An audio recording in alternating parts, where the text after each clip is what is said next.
So this is just one of them things that came to me. It's more of one of them talky ones, so it's probably going to be up on a Wednesday, who knows, we'll see. But it's basically just like a video idea of like fantasy fragrances.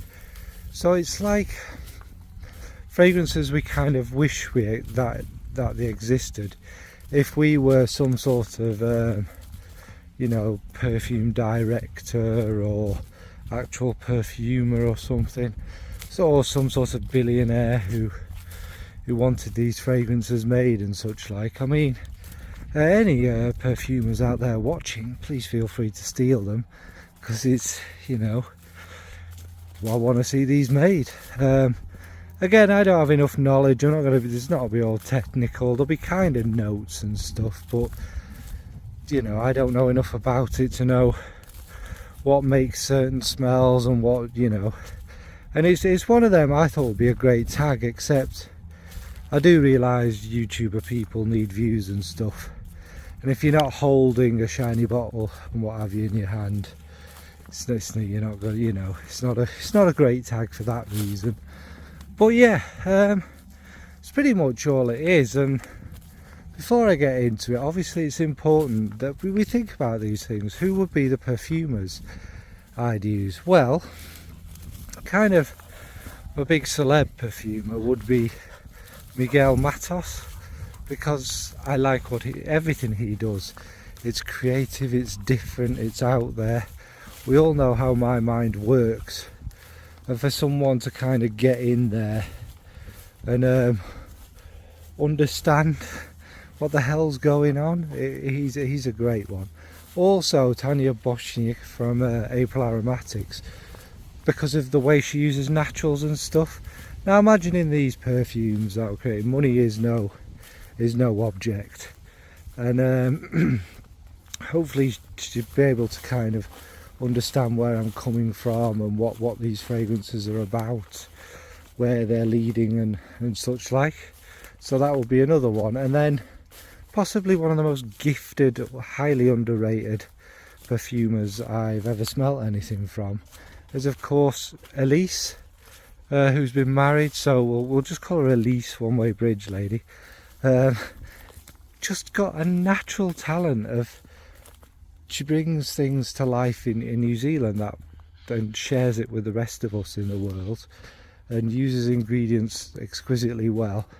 Her first ever fragrance, Date with a Dame, is just an absolute masterpiece. And I guess these are the people with their skills and their way of bringing things to life, situations, places, times, art forms. I couldn't think of a better trio to kind of work with for something like this. This is fantasy. I don't have enough money to pay you folks, but yeah, you get what I mean. I think also they'd work very well together, because they all bring something very different, and different sides and different angles, and yeah, you know, like obviously Tanya's got the kind of raw, pretty beauty. Miguel can go a bit darker. Elise has a way of bringing people and situations and stuff to life, and that all works really well. Anyway, this is a very long introduction. Like I say, this is all fantasy stuff. So yeah, I'll crack on. So first up is kind of like a Killian named one. There's brackets here, and that's called The Sad End, this is in brackets, of Mrs. Havisham's Dreams. And this one is kind of based around the moment she was stood up for a wedding, and the slow descent she has into a bitter, vindictive insanity and horribleness that she becomes, and that kind of holding on and never moving away from that moment. And I think it's kind of a perfume that's not being done.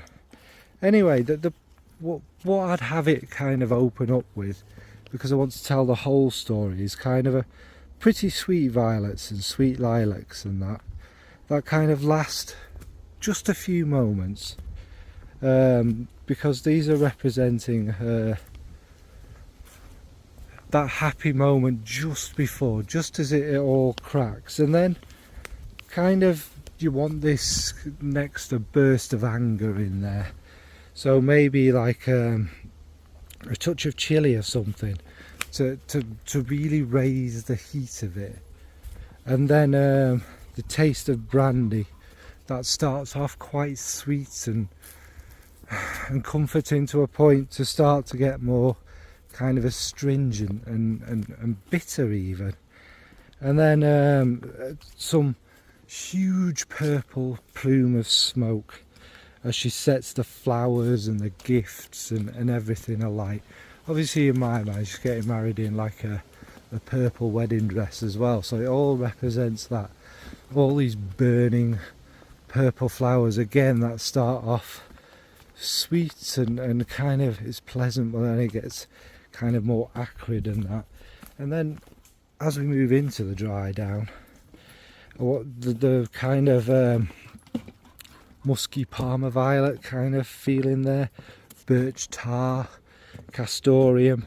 This is kind of to represent the kind of smouldering fire, and everything's getting stale as this hate and this bitterness kind of goes on, but there's still that little bit of a memory of what it's all about from the Parma violets. And yeah, it's kind of the embers of her dreams as it gets more and more ashy, and she gets more and more feral and musty and you know, a little bit animalic smelling because she's not bathing and washing with some kind of, you know, almost dirty musks in there. So this was the first idea I had, and it's just that kind of what I've always wanted is a kind of violet-y scent that is a little bit naughty and a little bit dirty.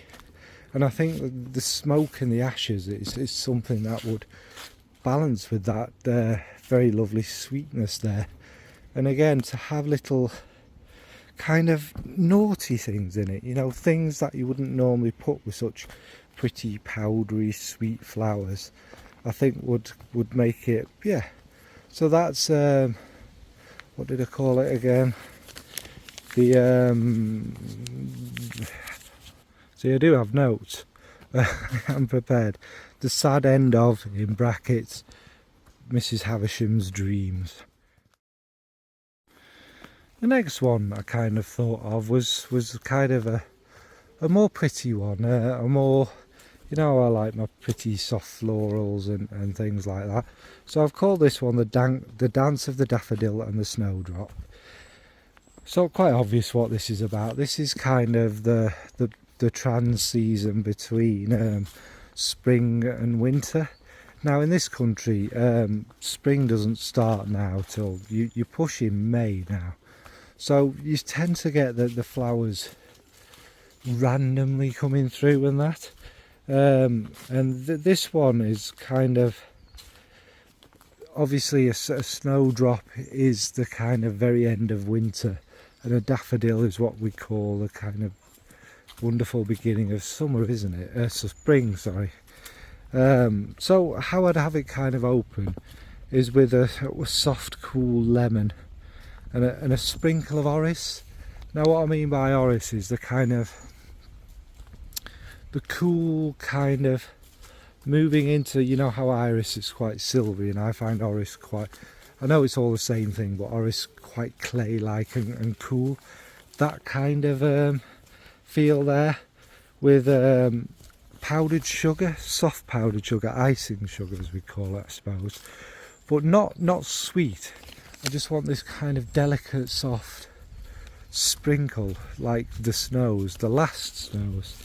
And then as it develops more into it, the florals and the fancy snowdrop kind of sweetness to come through it, white and a little green, kind of, I'd say amplified by a lily of the valley in there, and the narcissus also mixed with a kind of soft mimosa coming through, adding that kind of yellow green freshness, a little bit of sharpness against the kind of smoothness of the snowdrop.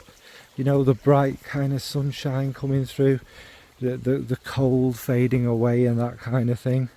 And then it will dry down into a soft powdery yellow and white musky kind of thing, with some added jasmine and patchouli, obviously, because the jasmine's kind of there for the sweetness, and the patchouli needs to be there, needs to be growing through it all to kind of show that the, you know, the earth and the kind of the greenness and everything is coming alive there.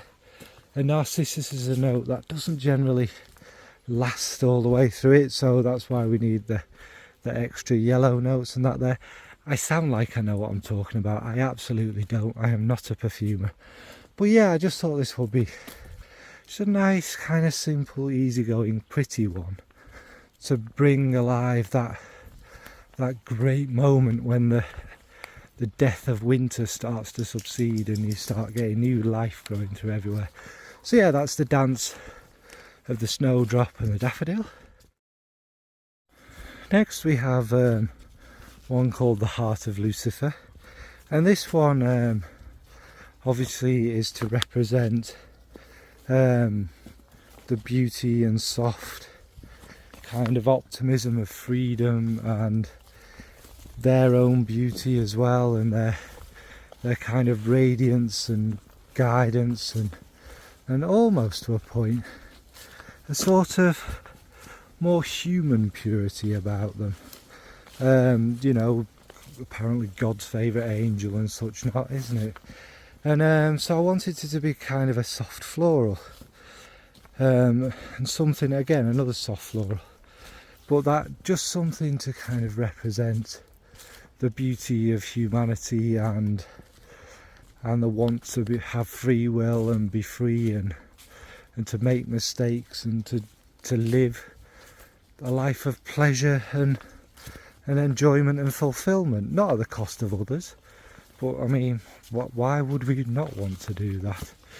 So yeah, this one I'm completely lost. Opens with a beautiful bright citrus and some petally florals.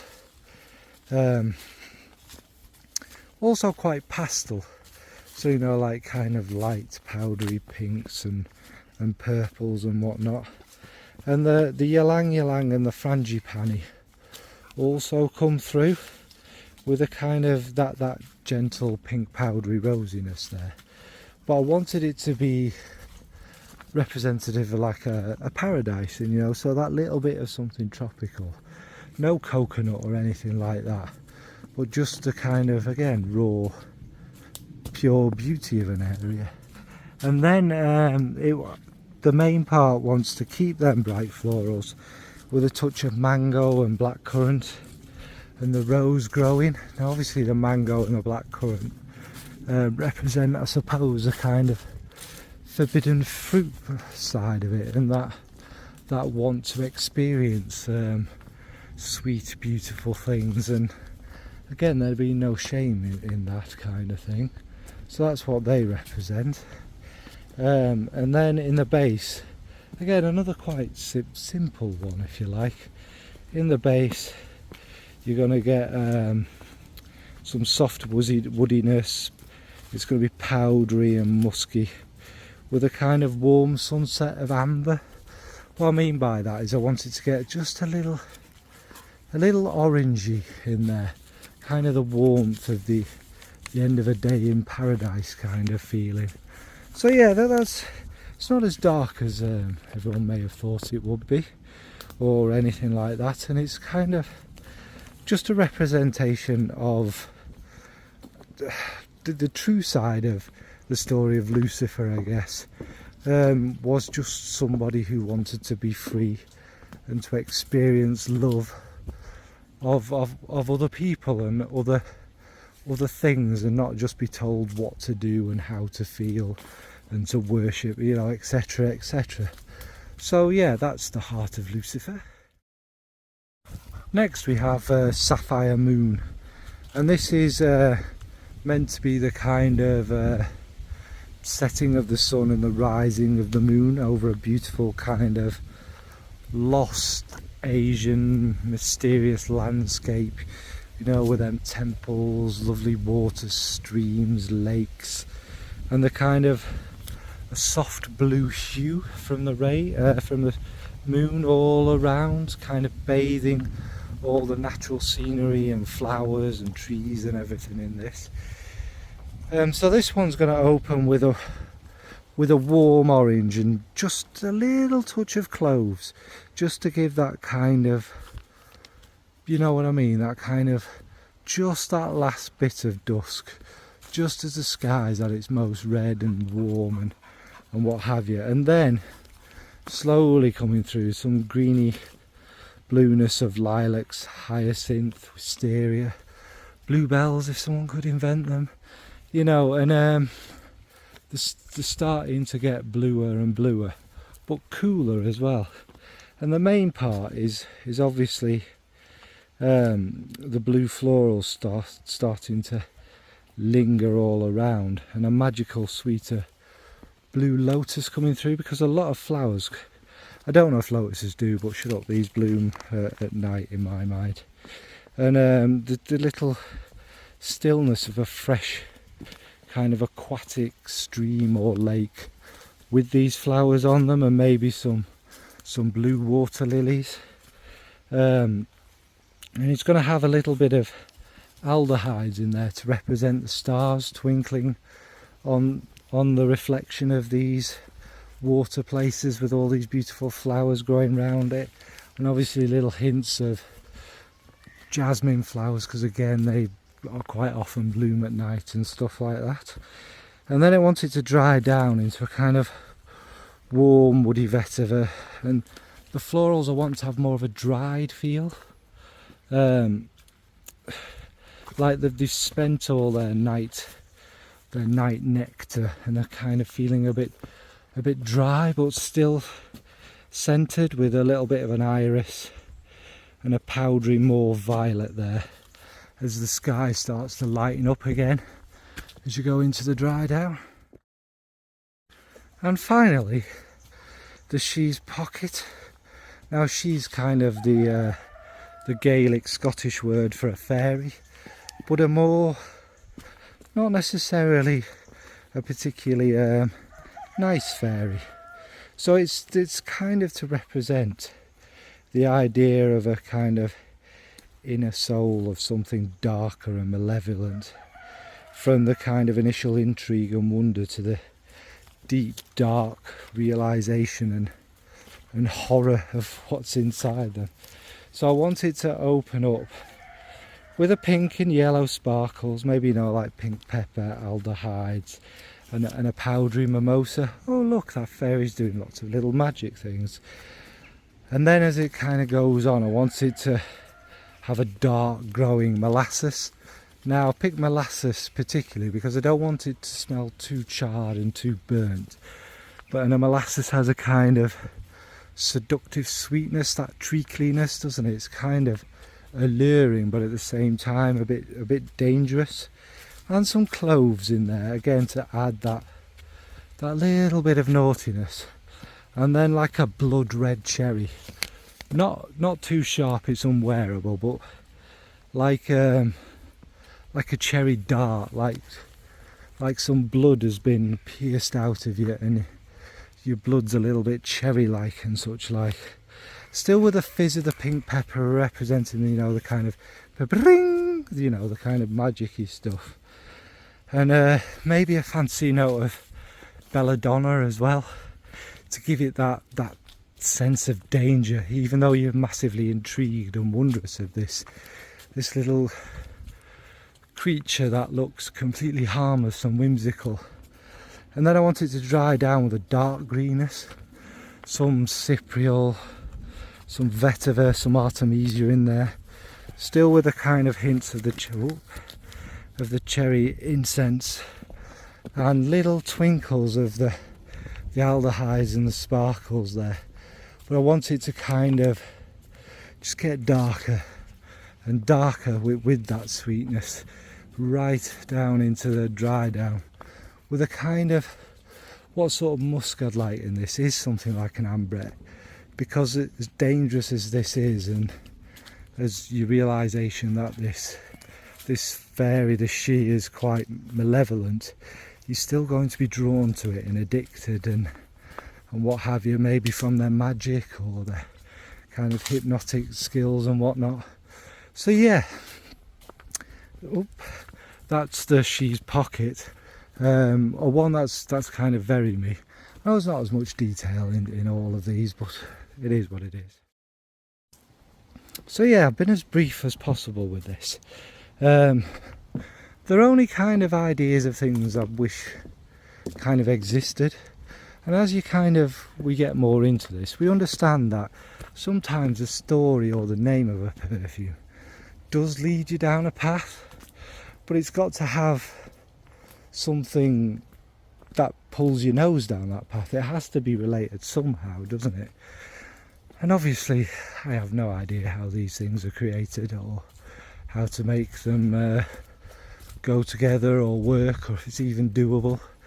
And they're probably only perfumes I'd ever like, but that's kind of my fancy idea of what I'd like to exist. Maybe one day they will, you know, or something like them. Obviously I've tried to keep them to not to be a version of something, you know what I mean? I don't want a version of, you know, say Rolling in Love because I love it so much, or Lolita Lempicka or anything like that. What's the point in that? They already exist. Anyway, trying to keep it brief. So what about your good selves? What would be your dream creation? Do you like the sound of these ones? Do any like these ones exist? Am I wrong? Am I drawing on an experience of something I've smelt before? If you were a millionaire and you had ideas for perfumes, who would you like to be the perfumer for them? Anyway, I realise that this is a very niche video and probably quite tedious because there's nothing concrete. I'm not talking about anything real or that exists. But thanks for watching, folks. Bye.